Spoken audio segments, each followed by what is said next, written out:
Yeah, go, just bust your way in there and I'll get you. Can I try and work it out if you two press the buttons? Yeah, for sure, go for it. Okay. And I'll film you. Top top left is fine. The one below that, go twice. Okay, cool. Then the one to the right of that, once. Okay, then the one above that, twice. 3 times? I think. Yeah, one more. There you go. The one to the right of that, once. No, twice. One more. Good. That was twice. One more. Yeah, sorry. Okay. Bottom left, but up one. Twice or once? Once, fine. The very bottom left, once. Nope, 3 times, so 2 more. Okay, cool. The one to the right of that, twice. And the one to the right of that, once.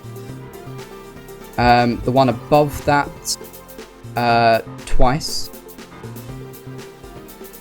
The one to the right of that, 3 times? No, 2 times. One more. There you go. Yeah. Then, then the one above that, once. The one above that, 3 times. And then, for the last piece, middle top right. What? Wait. Middle top right. I'm sorry, what? Okay, the middle 4, the top right of the middle 4. The top Oh. Yeah, that one. And then once more. Yeah. And Yeah. then? No, oh, on the bottom right, 3 times. Yeah. So, it's interesting, I mean, you saw, like, that's pretty easy when there's no pressure, you know? Yeah. One of the biggest mistake, like, I thought you guys made a mistaken strategy in this game, but it didn't matter because you had such a big cushion to play with. But, like, the ultimate strategy for this game, if you were to do it, like, whenever you solve these pipe puzzles, you can actually start from both sides at the same time, right? So, like, basically, the ultimate strategy would have been to put one guy on the top left buttons, and the other guy on the bottom right buttons, and then the guy who's solving the puzzle split in half diagonally. So one person's getting all the top left half buttons, and the other person's getting all the bottom right half buttons. Yeah. But yeah, for sure, you guys found the ultimate strategy. That last piece, hopefully. I can't believe just the way you didn't see that. The best part about that was you were here, you had them here, right? And they were on the buttons, and we had the mirror in your chat so we could hear you guys. And he was like, okay, that's good, we've done it, get out. And we said, wait, he thinks they've done it. And it took you guys about a minute to get up there to the end, and then you were like, wait a second, it's red, we can't get out, blah, blah, blah. And so, like, we knew at least 2 minutes before you guys did that you guys couldn't get out, and we were just like, we were dead silent in the chat. We were like, just wait for it, and then you were like, oh, leave, go back, and we were dying laughing. That was the funniest thing we ever witnessed. It was so good. Oh man. I think if I had known that it was meant to go that way as well, I probably could have got closer to doing it in one run. Yeah, no Because kidding. I had the top one wrong, I was like, okay, that's got to be connected to the one to the right of it, and then that messed up the rest of it. Yeah. Yep, it does mess it up. Well, hey, at that, I guess I should welcome everybody to the episode. I'm back with the Ungentleman here. We're talking. We're basically bringing them back to the scene of the crime when they swept through the Gameshow Season 1 tournament bracket. And we are at Pipeline Pursuit, which was the first game of their second matchup where they played 50 Shades of Awesome. I don't know how much of that little segment there I will have included, but basically the Ungentlemen are perfectionists, and they were upset that they didn't get to solve this puzzle in one go, so they switched up team members a little bit, and completed the pipe puzzle. So if anybody was interested in how to do that, here it is. It is indeed possible to get to every single button and back out in one go. Now, interestingly, when we actually made this game the first time, we made it so that you had to, well, not necessarily you had to get through it in one go, but basically we had a button right here that would teleport the players that were in the grid back out of it and reset the airlock so they couldn't get back in until they were both ready to go. But basically what that would have meant is you can't get through this fence gate right here unless the person presses the button while you're there. So basically, to finish the puzzle, they would have had to get to the orange button and get out on the same run. And the reason that would have happened is because the only way they could get out is to push this button, right? So if your person got all the way through all the obstacles and got up to here, and then realized that the people couldn't get out like you guys did, he would have had to jump back down to let them out, which would have meant he would have had to get let through the fence again. And it was just way too dangerous to do it that way because we were afraid we were going to run into a 20-minute aside game. So we took that out. Well, it kind of did. Well, it wasn't 20 minutes aside, it was like 13 minutes and then 7, but you know, it could have been twice as long as it was, is my point. Oh, did you guys ever notice the butcher here? Did you see him? Where? We stuck him in, we stuck him in this pipe over here during the episode. He was just bouncing around on the slime blocks the whole time. I think I saw him at the end or in the episode or something. Yeah. I didn't, you don't notice these sort of things when you're in there. Right. Yeah, so anyways, again, another coin toss game that I forgot the result of, but you guys get to go second. I'm actually pretty sure 50 Shades won the toss and decided to go first. So you guys get to sit in this room over here for about 20 minutes while they played. What were you guys doing in here? Because 50 Shades played 20 questions while they were sitting in here. Who is it? We were making really punny jokes. Yeah. Oh my. Yeah. So there was, I think there was an apple on the back here. And then wasn't there like a hole in the ceiling? Yeah, there was a hole in the ceiling. Oh my god. So like, I was just making loads of jokes, and then I was just like, "Oh guys, should I just leave?" Or, you know, just sort of running around, just making jokes at different points. Sure. So I'll need a ban, you know. Just really. There's a lot of bush right here, isn't there? Yeah. Do you have that on video? Did you release I it? it up. No, I didn't actually record that, which is unfortunate. That's a shame. I would have loved to see that. Yeah. At the end, I was like, oh, damn it, I should have recorded all of that. Yeah. We contemplated running both teams at the same time in this and doing like a mirror, but I mean, could you have imagined, like, there would have been no way to film it with 3 cameras either. Like, it's just ridiculous. I do think the 4x4 grid was too big, though, in the future. Like, we could have probably gotten away with a 3x3 grid and running both teams at one time. Because like with a 3x3 grid, you could even fit both teams into the same camera shot if you wanted to. I don't know. Niall wanted to do a 5x5 grid, and I told him he was insane. And he didn't truly believe me until we filmed it, and then he said, "Oh yeah, you were right." One thing that gets overlooked though is the ladders. It's not exactly. Can we break through and just? Oh yeah, go for it. I don't know what piece it was actually. Was it this one? It's the one where there's like the H in the middle. Hang on. It's when you get on these right here and you have to get across, it's kind of difficult. When you get up, like if you go up the outside here, and then you have to get across here to go. Oh up yeah, the corner. I think it was something like this. Yeah, those are really difficult to do, and I don't know. That's why we left the black wool out here though, so people could step on it. I think you guys figured that out, like. Yeah, at the very end. Right at the end, yeah. You're like, oh, hey, this is way easier than we're making it, and you just hopped right up. Yeah, I mean, for sure, we didn't want to make it easy, and I wanted to give my viewers the perspective of what it's like to be in here, because it does not look like it feels like this when you get inside this game. And interestingly, there's a block missing here, isn't there? Oh no, I guess it's supposed to be like that. Huh. Interesting. Yeah, it's incredibly thin. Definitely difficult to maneuver in here. Always neat when you get to see the other angle, that's for sure. Let's take a look at what that looks like from the outside.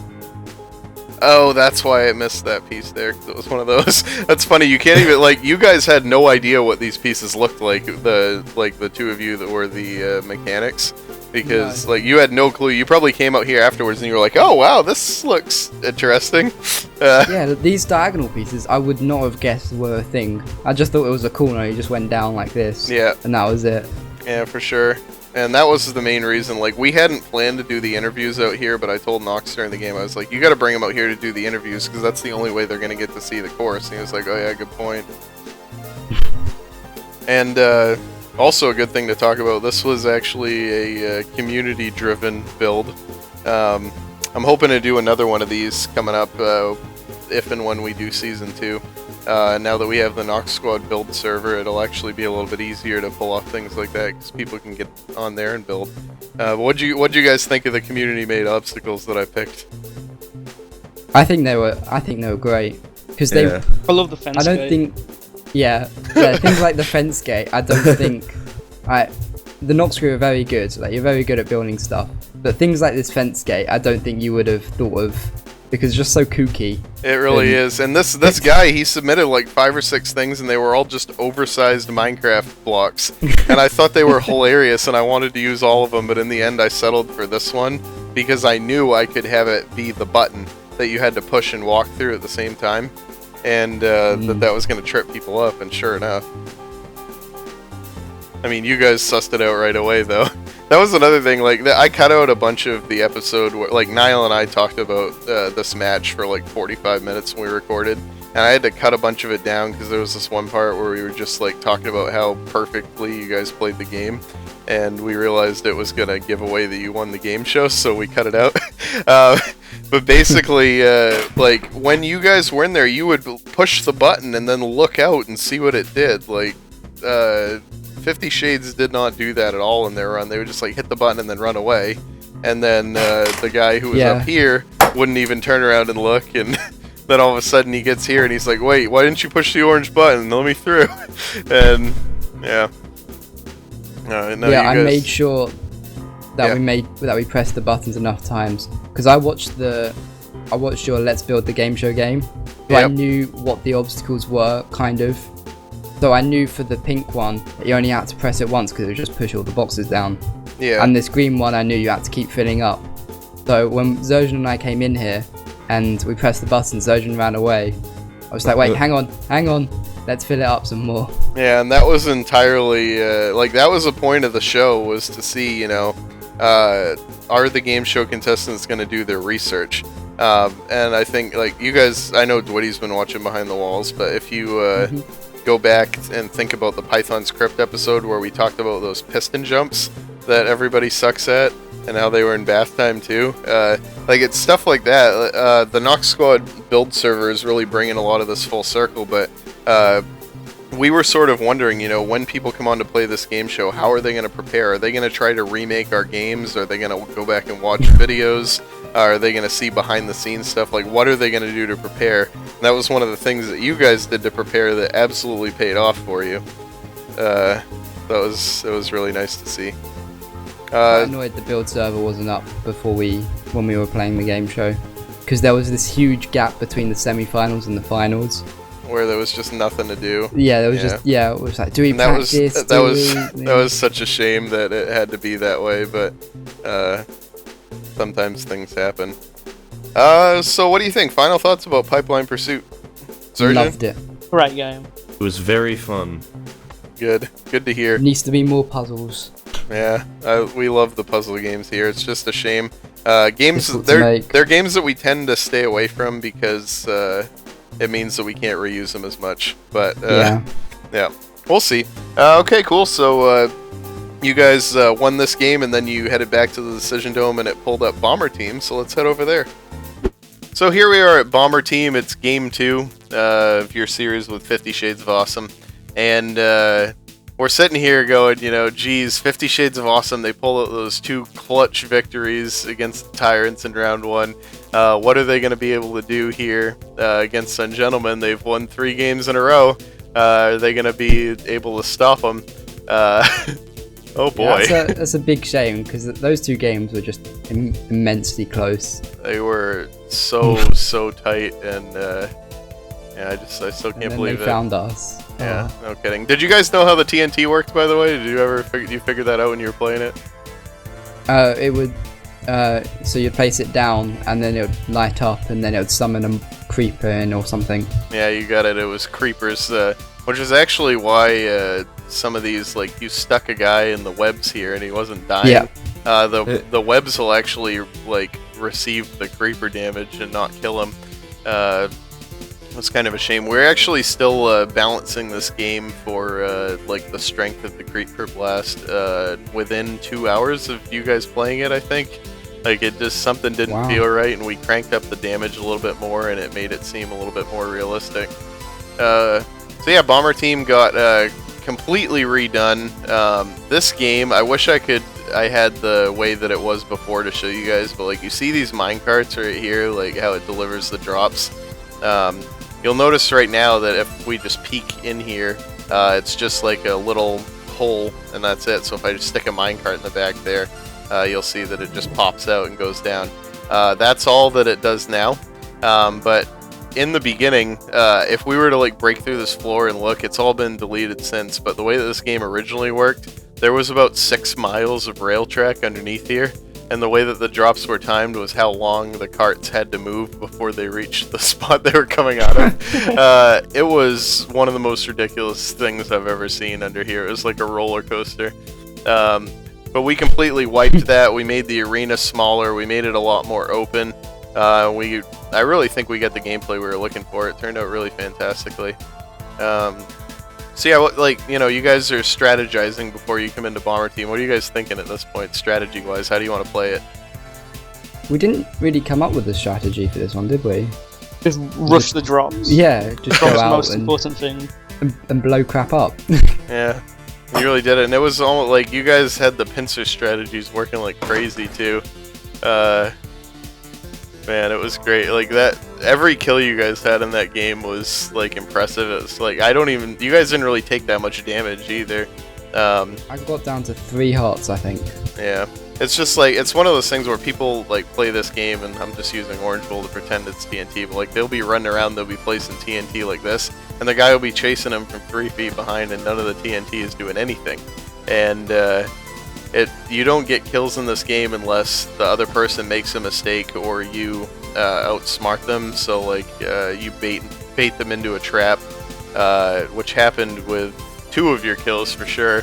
I think that's the most noteworthy part of this game that I want to talk about, is that final kill. I mean, it was it was so funny. Like, what, you didn't even know you had the cobwebs, and all of a sudden, that was all you, actually. Because we'd got every single drop, I think, apart from maybe 1, and I had got most of them, so I'd just been collecting cobwebs the whole game, and then got to that bit, and I was like, okay, I'm gonna place every single one I've got in a line. You're like, oh, hang on, I got 25 cobwebs, wait a second. And if he had turned around, he might have lived. But I'll tell you, the best part about that for us, though, is like, I'm always invisible when games are going on, and I'm sitting right about here, and I watch the guy, I forget who was last alive, was it Demented maybe? Yeah, he's running around this corner. I see you start laying out the cobwebs, and I was like, oh my freaking god, and everyone was like, what, and I was like, look, and they saw me, the whole, like, everybody was just screaming, just, oh no, and it was just like, it was a completely unavoidable trap. Like, the only way he could have got out of it is if he had turned around right into, I think it was Woody chasing him. Actually, I don't think I was. I think I got to here, and then Oakley said, just stopped. Oakley said chase him round. So I was like, okay, and then turned around and went this way, and I don't know why. I don't know what I did, but you can see it at the bottom of the video. I just turn around and go backwards. Well, it sure didn't matter, because, oh man, there was nothing he could have done there. It was a 3v1. That's ridiculous. We definitely did not see that coming in production of this game. We didn't think anybody would be able to 3-0 the kills and deaths in this game. But who knew? We also didn't think any team would stay alive the whole time during Mayan Hunt like the girls did. We didn't think there was any way that 50 Shades of Awesome had a chance to win bath time after they got stuck at the arrow bit for 4 minutes. I mean, the season was just full of great moments and surprises, really. Yeah, so final thoughts about Bomber Team, guys. So Best fun. game. Yeah, very Just fun. an all out blow everything up. Yeah, really fun. This is a game that will definitely still be around in the future. We know for sure. We know a bunch of games that won't be. For example, Pipeline Pursuit will probably never come back, unfortunately, just because it's already done. Rest in puzzles. Yeah, I just showed how to do it on camera, so GG. But this is the type of game that is timeless and we'll be playing forever. Yeah. And you can make different arenas as well. Yeah, absolutely, and it'd be really easy Change it up. to pull the redstone out of this and stick it in the API of the spawn chunk and just go from there. Which, interestingly, I did a really cool thing with Block Skip Ball that people at Minecon this upcoming weekend here are gonna see. I don't know when this video is going out, but yeah, if anybody's been at Minecon and seen the Block Skip Ball played on stage, if it came up on the dome, who knows? We changed a couple of ways that's redstone to make it a little bit more automatic. So, yeah, it's just neat to see the evolution of the game show back from the days where Landlord and Apophis were running around, teleporting places and flipping levers. Yeah. Didn't the original just have like redstone torches underneath? Yeah, and this still does though. By the way, like there's no other way to activate TNT. So, yeah, it still is. It's a nightmare. We went around and double and triple checked that every place would set off TNT. So, yeah, cool. Well, does that mean that if we take a piece of TNT and place it down, it's gonna light? The redstone's not on though, so it'll make a big mess, and then I'll be real sad. Which happened more times than I could count when we were testing, because people would just be like, "Oh, place it down." I'd be like, "No, the clock isn't on," and dead. Yeah. Okay, cool. So that puts you guys through the second round. At this point, you're in the finals, and your record is 4-0. So yeah, we blew through them. You absolutely did. That was neither of those games were close, and it made you guys look so scary going into the finals, for sure. So yeah, when we come back next time, we will be talking about those finals, which were between the Ungentleman and Evac crew. So we'll see you guys there. Bye, guys. Bye. Bye. bye. So you just like bye. Bye.